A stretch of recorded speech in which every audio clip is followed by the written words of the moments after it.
I'm going to be changing the front wheels on this lawnmower because they are stripped where it meets the gear. This lawnmower, the model is 917.376460. I'm just covering up the serial.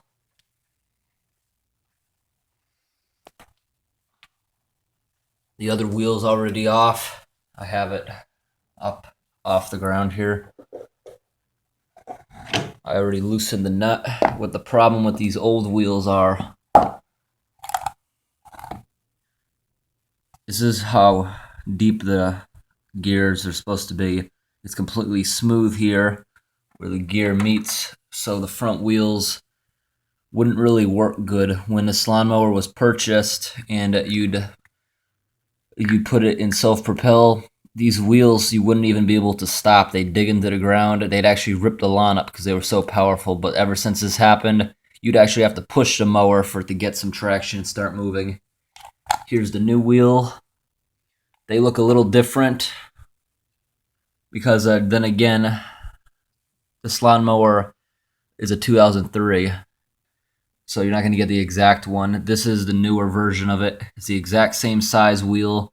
It may look a little different, but it is the same thing. A 2-pack of these on eBay cost $19 with free shipping. That's a much better deal than going through the company, because through the company I called them to order the wheels, it would have been $58 with free shipping.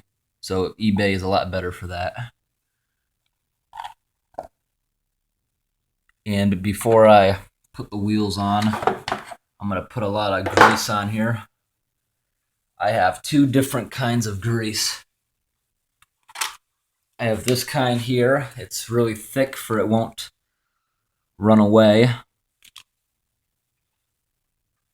This is grease in a tube. This is the only one the hardware store had that you didn't have to buy a grease gun. This kind, you'll squirt it like a tube of toothpaste.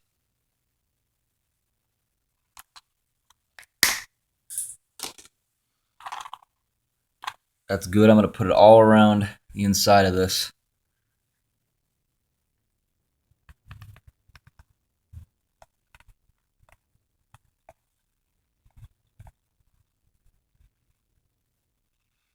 This grease actually has absolutely no odor.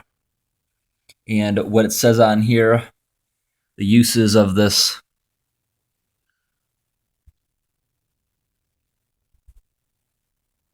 It says recommended for use in automotive chassis, trucks, tractors, and contractor equipment. Not recommended in wheel bearings. It's good for gears, fifth wheels, stuff like that.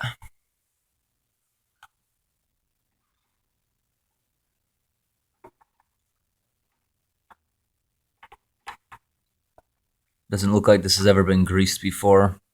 And because it's plastic on metal, it eventually will strip again.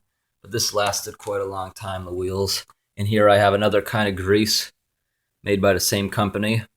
This one is for ball hitches. That's just one of the uses. This one says you can use it. You can see everything it says, so it'll be fine for this. That I'm going to put inside there.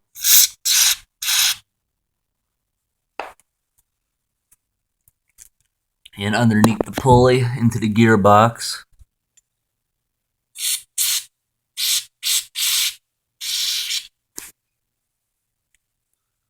Here.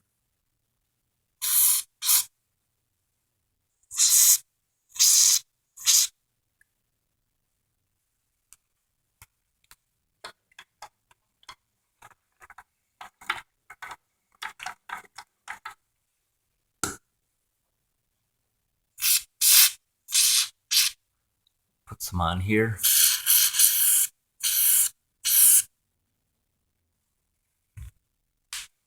Other side. Put some inside the wheel.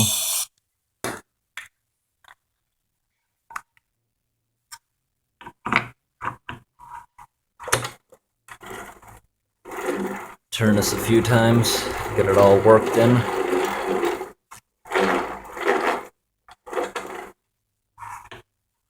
There, it's nice. It's all around now.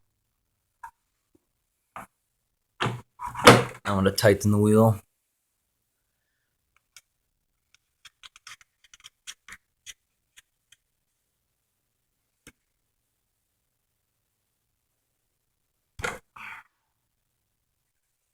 I have a socket for this. I'm going to tighten it down. Okay, and usually with lawnmower wheels, it's not going to keep getting tighter and tighter. There's going to be a dead stop as you're tightening it. And there, I just hit the dead stop. It won't go any further. Don't put it on too tight. And you can always put a washer in there if you feel it's too much room. But there's not much room there. But also, I noticed compared to the new wheels and the old ones, here where the metal is, you have maybe 1/8 of an inch. The plastic goes above that. On the older wheel, that's completely worn down, even with it. So maybe in the future, a washer may need to be added to make it tighter. And it's good to have it tight because the stripping will happen less if it's tight. And this kind of grease, I've never used this before, but it's actually kind of good because it's like foam. It stays where you leave it. And it does not evaporate like WD-40. Completely odorless for doing indoors like I'm doing right now.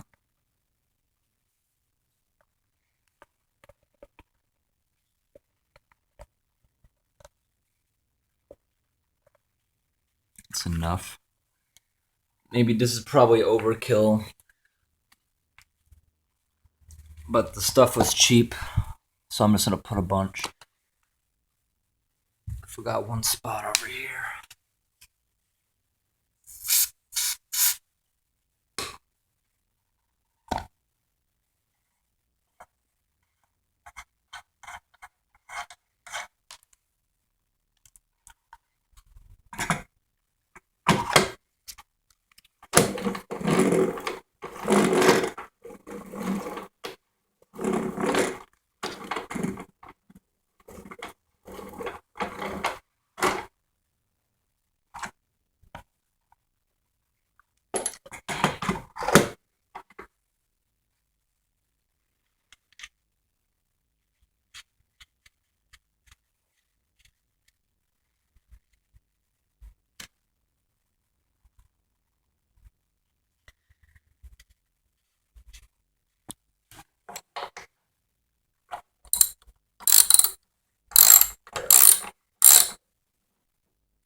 Okay, everything looks good.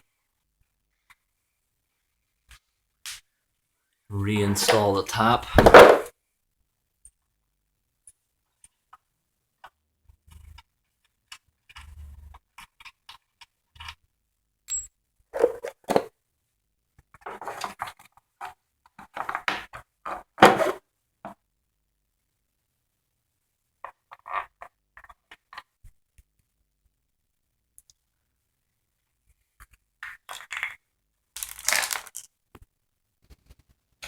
Okay, I'm gonna try starting it up.